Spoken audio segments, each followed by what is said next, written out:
During economic hard times, it's always those who live on the fringes who are most at risk. Sometimes they're on the edges of hunger, homelessness, or employment, but in each case, they feel the impact first and are the last to recover. There's a special population who cannot speak for themselves in these economic times. They have no voice in government, yet they rely on benefits. They cannot vote, but they're often supported by tax dollars. And they cannot speak, even if a few know how to beg. As Americans everywhere tighten their belts and budgets, the pet population can suffer. When people lose their jobs, pets often lose their homes. In the last 18 months, it's been quite challenging because with the economic downturn, what we've seen is a lot of people having to or choosing to give up their pets. It's all about turnover here.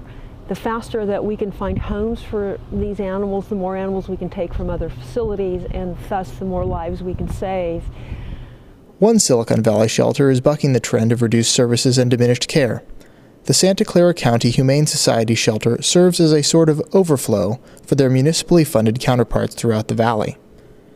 The Humane Society, with their large new facility and no-kill policy, seems like an island in the storm facing other shelters. Their president, Christine Benninger, slowly saved a capital reserve in the hundreds of thousands of dollars that allows them to sustain services during the rougher times. But even with Benninger, a CPA, Stanford MBA, and former auditor at the helm, the Humane Society isn't immune to economic pressures. About 60% of our funding comes from community donations and about 40% from service fees for the services that people use here. As the economy has turned down, as more people have lost their jobs, clearly that's put pressure on community fundraising. The good news for us is that our donors have stuck with us, but we've seen a drop in the average donation that people have been able to make. At the root of the Humane Society's efforts is an accurate evaluation of the problems facing their incoming pets. While the problems remain the same, the pets themselves are a little different. We are seeing maybe more of the purebreds like the Siamese, the